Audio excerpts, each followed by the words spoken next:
There was a study where researchers asked people to sit alone in a room, no phone, no music, no distractions, nothing to do but sit with their own thoughts for 15 minutes. Most people couldn't do it. In fact, a significant portion of participants chose to give themselves electric shocks rather than just sit in silence. They preferred pain over quiet. And the question that should haunt you is why? We live in the loudest era of human history. There is always something playing, something loading, something notifying you that someone somewhere did something that can't wait. The moment silence starts to creep in, we fill it. A podcast in the shower, music on the commute, TV that nobody's watching, just running in the background because the room felt too empty. We are addicted to noise, not in a casual metaphorical way. Neurologically, chemically, structurally addicted. But here's what nobody tells you. It wasn't always this way. There was a version of human life where silence was normal, expected, even sacred. So what changed? And more importantly, what are we running from? Scientists call it default mode network. It's what your brain does when nothing else is happening, when the noise stops, when the input cuts out. And what does it do? It turns inward. Judge. It starts generating. Memories surface, fears surface, regrets surface, questions you've been avoiding start knocking. That conversation from 3 years ago, the version of yourself you were supposed to become. The things you want that you haven't admitted out loud yet. Silence isn't empty. Silence is full. It's full of everything you've been postponing. And that is what most people cannot stand. The noise isn't entertainment. It's armor.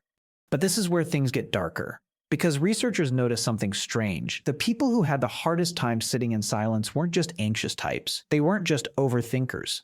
They were people who, by every external measure, had perfectly fine lives, good careers, decent relationships, nothing dramatically wrong. And yet, they would rather shock themselves than be alone with their own minds. That's not anxiety. That's something else. That's estrangement. From the self, at some point in modern life, we became strangers to our own inner world, and the silence is where that stranger lives. And we avoid the silence the way you avoid running into someone you wronged. You don't want the confrontation. You don't want the reminder. Here's another layer, and this one almost nobody talks about. Silence forces mortality into focus. Ancient philosophers knew this. The Stoics, the Buddhists, the monks who built their entire lives around quiet. They understood something that modern society has spent billions of dollars helping you forget. That when everything goes quiet, you can hear time passing. Not metaphorically, literally. Your heartbeat, your breathing, the faint sensation of being a biological creature, temporary, ticking. Silence strips away every distraction that keeps the fact of your own death safely off in the distance. Theoretical. Someone else's problem for now. The noise is how we stay in the present without actually being in the present.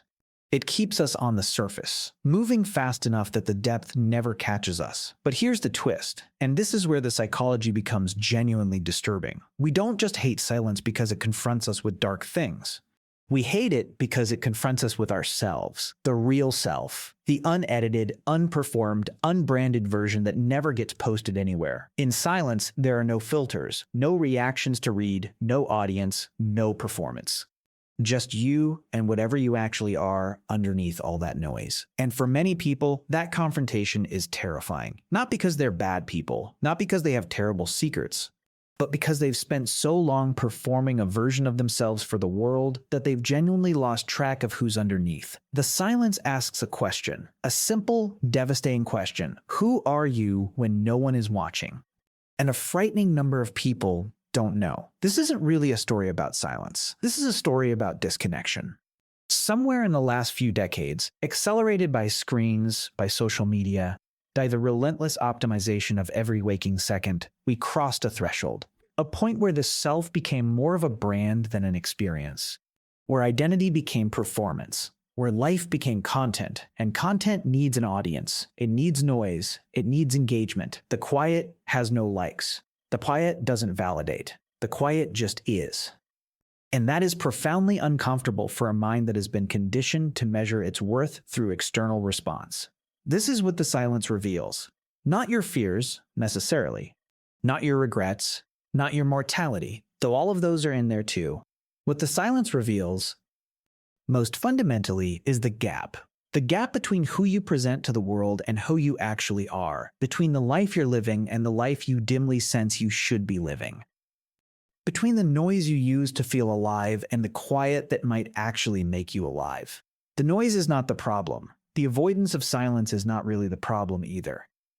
The problem is that we've built an entire civilization that makes you afraid of yourself, that teaches you to run, that hands you infinite tools to outrun the question your own mind is trying to ask you.